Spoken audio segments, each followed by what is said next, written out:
There is another way to calculate molecular formulas and empirical formulas based on percent composition, and you don't even have to worry about getting fractions of atoms.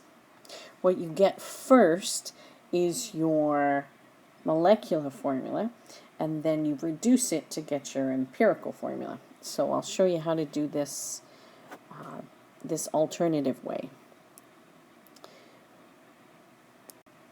Okay, we do need the molar mass for this though, and now we have that. Okay, so we know the molar mass of the compound. We know 40.9% of that is carbon.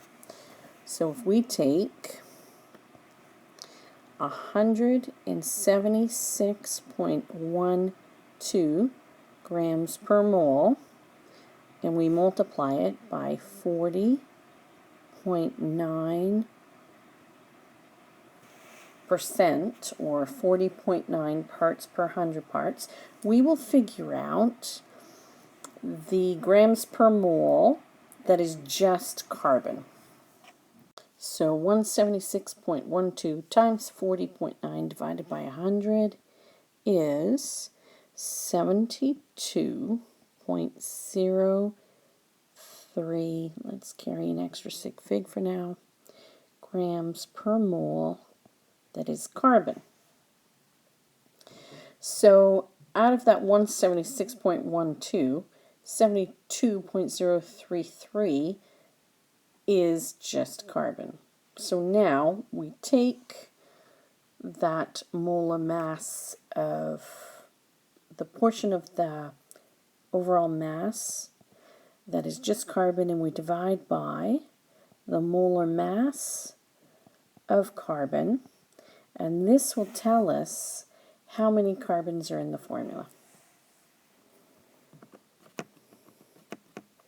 So, and this one you can round off because it'll be off by maybe 2/100ths, a whole number. So 72.033 divided by 12.01 is basically 6. So it contains 6 carbons. And you do that for the rest of the elements.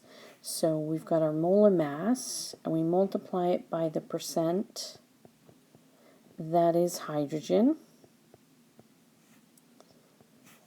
So that is 8.013 grams per mole hydrogen. You divide that by the molar mass of hydrogen to tell us how many hydrogens there are. So this is approximately 8 hydrogens. And you don't have to worry about rounding off. It's the nearest whole number. So then for oxygen, we have 96.073 grams per mole that is oxygen. Divide that by the molar mass of oxygen, and we get 6 oxygen. So therefore, the molecular formula for our compound is C6H8O6. And now, what is the lowest common multiplier that we could have for this compound? Well, if we divide everything by 2,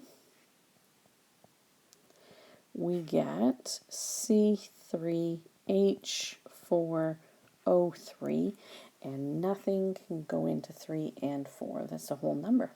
So there we go. Molecular formula and empirical formula. So this is a nice, short, easy way to do it. But make sure when you do this, you put in your units. Don't get sloppy.